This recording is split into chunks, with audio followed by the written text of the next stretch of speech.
everyone, welcome back to the channel, and today I'll be reacting to...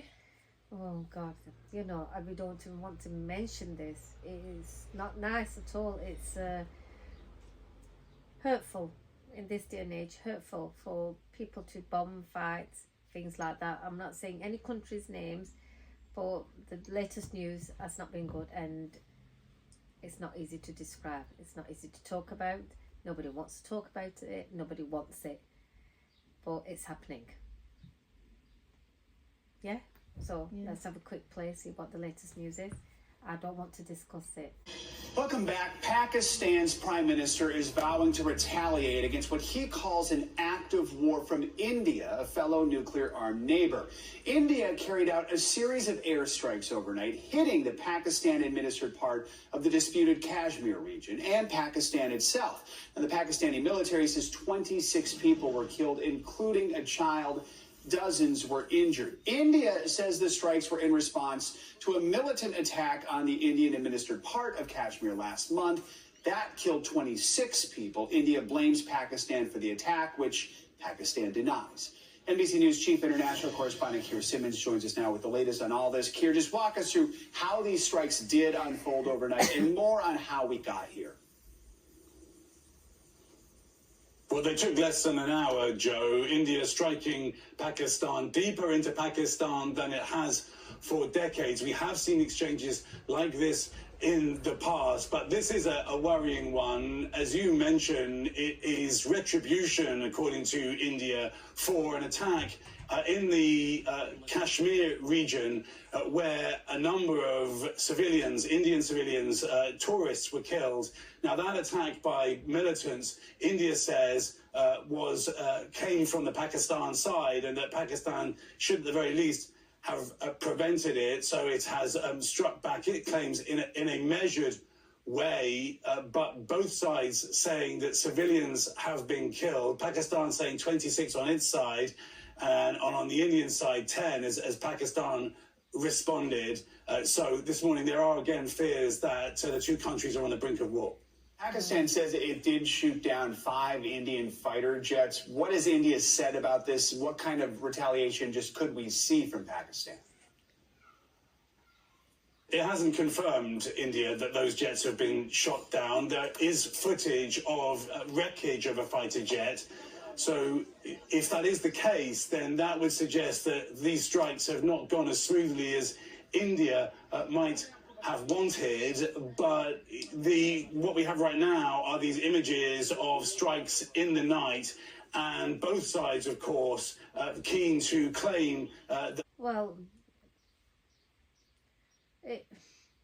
people lose families, people lose their loved ones, and you lose your children. It's not easy to get over these things. Fights hurt people, fights kill.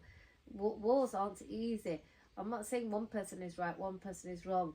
You're killing people who are innocent, you know. So where does it get people? Yeah, I mean, conflict should be resolved in a peaceful way, not where it hurts other people. God knows what's going on, and nobody wants another fight. Nobody wants wars. Nobody wants to get hurt. Nobody wants to lose their loved ones, neither from India or Pakistan, right? So that all these innocent people, it's like only one part of the it's just Kashmir. They're fighting over Kashmir, isn't it? So just stick to what you've got and appreciate it and get on with your lives. That's what I can say. You know, be grateful.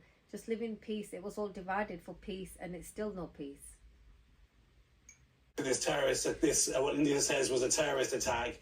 So I think it will take some time to see the full picture. And of course, as you mentioned, there are threats again of retaliation by Pakistan.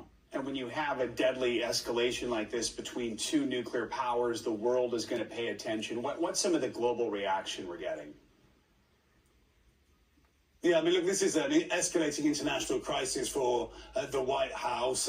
Many capitals on many sides, including China, in Russia, in Europe, urging the two sides to de-escalate. The United Nations is saying the world cannot afford a conflict between Pakistan and India. President Trump speaking soon after it appeared he had heard the news last night. Take a listen.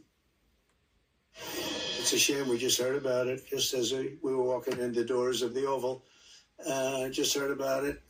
I guess people knew something was going to happen based on a little bit of the past. They've been fighting for a long time. You know, they've been fighting for many, many decades. That's what I just said. And centuries, actually, if you really think about it. No, I just hope it ends very quickly. And Joe, Secretary of State Marco Rubio, who is also acting National Security Advisor, has spoken with leaders from both countries, urging them to, quote, keep lines of communication open and avoid escalation. As we've said, Joe, both sides have been through this before, but it is no less dangerous, Joe. Kira, thank you so much. Yeah, so even President Trump saying, you know, it needs to stop. It's been going on for decades and it's like never ending. And people don't want it.